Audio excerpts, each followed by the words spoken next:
ভারী বৃষ্টিতে চট্টগ্রাম নগরীর বেশ কিছু এলাকায় জলাবদ্ধতা তৈরি হচ্ছে। পানি জমার কারণে স্থানীয় বাসিন্দা সহ কর্মস্থলের উদ্দেশ্যে বের হওয়া মানুষ তীব্র ভোগান্তিতে পড়ছেন। দর্শক, এই বিষয়ে আরও জানতে চট্টগ্রাম থেকে সরাসরি যুক্ত হচ্ছেন সহকর্মী সাইফুল মাহমুদ। সাইফুল, জলাবদ্ধতার কি অবস্থা দেখছেন এবং জনদুর্ভোগ নিরসনে সিটি কর্পোরেশনের পক্ষ থেকে কোনো ব্যবস্থা নেওয়া হয়েছে কিনা জানাবেন। জি ফারিয়া, আসলে যেমনটি বলেছেন, চট্টগ্রামে কিন্তু ভোর রাত থেকেই ভারী বৃষ্টিপাত হয়েছে। এরপরেই সকাল থেকে গুড়ি গুড়ি বৃষ্টিপাত হচ্ছে, যার কারণে চট্টগ্রামের বেশ কিছু নিম্নাঞ্চল কিন্তু আসলে পানিতে তলিয়ে গেছে। আমরা আপনাদেরকে আসলে এই মুহূর্তে দেখানোর চেষ্টা করছি আগ্রাবাদ এলাকাটি। এখানে কিন্তু একটু বৃষ্টি হলেই কিন্তু তলিয়ে যায় এবং এখানকার যারা বাসিন্দা আছে তারা কিন্তু যথেষ্ট দুর্ভোগে পড়েন।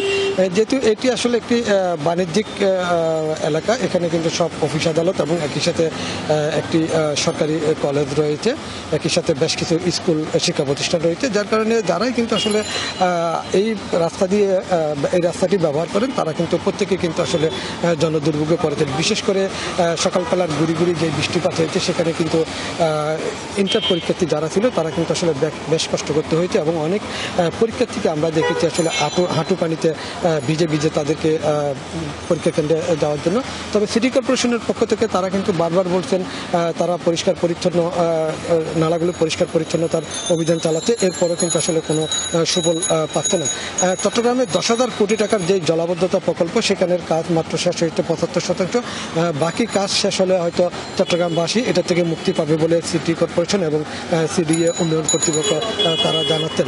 তবে এলাকাবাসীর অভিযোগ হচ্ছে যে আসলে যেই নালাগুলো রয়েছে, যেই নালাগুলো দিয়ে আসলে পানি প্রবাহিত হয় সেই নালাগুলো কিন্তু পরিষ্কার করা হয় না বছরের পর বছর, যার কারণে কিন্তু আসলে পানি ঠিকমতো প্রবাহিত হতে পারে না। আর পানি প্রবাহিত হতে না পারার কারণে কিন্তু জলাবদ্ধতা সৃষ্টি হচ্ছে।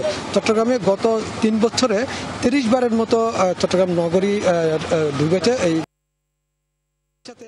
এই জলাবদ্ধতার কারণে সবচেয়ে বড় দুর্ভোগে পড়েন কিন্তু পথচারী।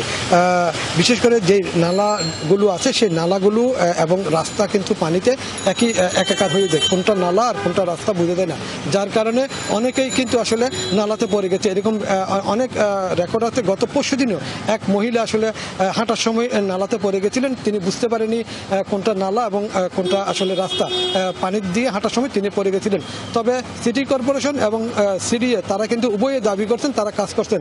তবে এলাকাবাসীর অভিযোগ হচ্ছে যে 10,000 কোটি টাকার প্রকল্পের কাজ হলেও তারা কবে নাগাদ আসলে সুফল পাবেন এটা কিন্তু বলতে পারতেছে না দুনো সংস্থায়। তবে জনগণ দ্রুত আশা করেন এই সমস্যা থেকে তারা সহজেই বের হতে পারবেন। এই ছিল আমার কাছে জলাবদ্ধতা নিয়ে সর্বশেষ তথ্য। আপনাকে ধন্যবাদ।